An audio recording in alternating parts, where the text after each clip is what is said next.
We've been around since 1987, a little more focused, not on purpose, in the lower keys, but we have a little bit more capacity now, and we're trying to build our way up the keys. So I'm excited to get to know all of you more over time. And we focus on preserving the environmental and natural resources of the keys along with our unique community character. I do want to echo something that Allison said tonight about HB 479. It's one of the most disturbing bills I've ever read. It preempts any rule, regulation, or policy, which a policy can be a testing program, that has anything to do with water quality, water pollution, remediating polluted discharge, or wetland protection. And there's no grandfathering provision. And there's really no good reason for any of this unless you are a polluting industry. It also gives the state the authority to fiscally punish any local government they deem to have violated this law.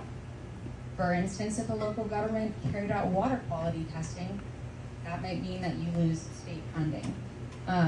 It preempts all of those powers to the state, and time again, the state has told us we cannot rely on you to protect our waters. Twice in the past 2 years, courts have found that the FDEP violated federal law by not protecting our waters. For decades, water quality has been getting worse, even though our policies and regulations say they should be getting better. Water is obviously one of our most fundamental resources as human beings. In the Keys, it means so much more. And in the context of recent announcements that limit the scope of the Clean Water Act, we're losing federal protection, we would lose state protection, and we'd lose local protection. And I can't even begin to imagine what our waters would look like in 15 years if this passes. At Last Stand, we believe that we understand our local issues. We deal with the impacts of bad water quality every day, whether it's economic, whether it's not being able to jump in our canal like we could when we were kids. So why should regulators 100 miles away tell us that we can't protect our waters? You can go to keyslaststand.org. We have a digital toolkit where you can reach out to our representatives in the state and say, please do what you can to make this bill fail. Number two, another bill that's quite concerning to us is HB 399. It would expand the urban development boundary around Miami-Dade County to allow more development in the Homestead, Florida City area. That's where our water wells are from, Florida Keys. We already have some of the most polluted water of any community in the state. We have more PFAS in our water than any county in the state. Florida is one of the worst in the country. PFAS are related to cancer and reproductive issues, et cetera, et cetera. More development in this area is not good for anybody. It's not good for the habitat that it'll displace. And it's not good for evacuation because it could allow thousands, tens of thousands more units right in that corridor that we need to get out of when we are evacuating. And then finally, a lot of you may have heard about SB 180 that did pass about a year ago. It preempts, in the wake of a hurricane, which is all the time, any regulations, local regulations that are deemed restrictive or burdensome, which could be anything. It could be if you have a commercial car wash facility next to the ocean, don't flush all that into the ocean. And I use that as an example because I've witnessed that with my eyes. Just a couple days ago, a potential fix was introduced, and in fact, it mostly exempts the Florida Keys because it exempts areas of critical state concern. We're one of about 3 of those. So we really support SB 180, which provides a fix for that other piece of really limiting legislation. You can visit keyslaststand.org. We are constantly updating this legislative toolkit that discusses emerging bills that have an impact on the Keys and what you can do about them. And thank you all for your time.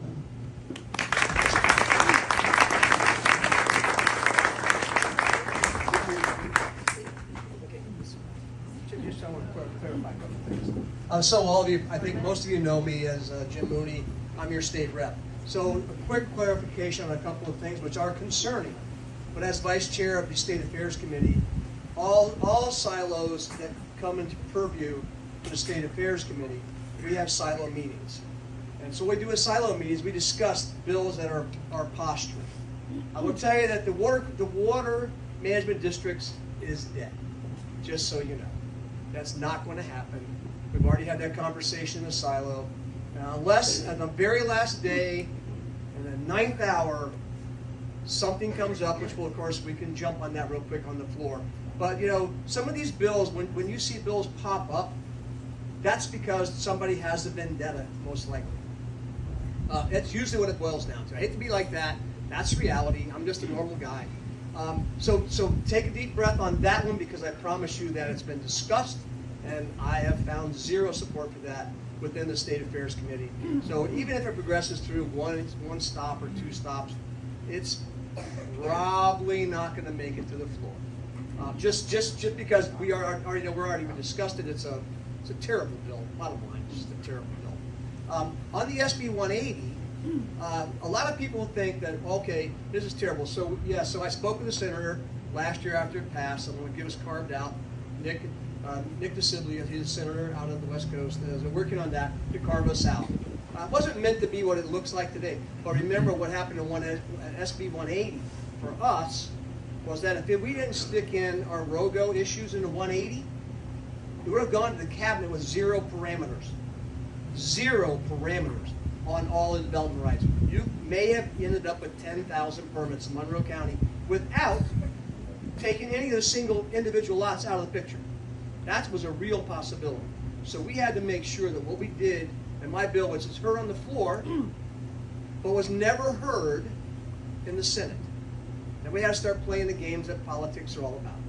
So we had to posture ourselves in position to make sure that 180 made sure that 24.5 hours was the evacuation model. The original bills came out in the House and the Senate that said 26 hours. The House was easy. My team members on my side were going to kill their bills, live local, and what turned into be SB 180.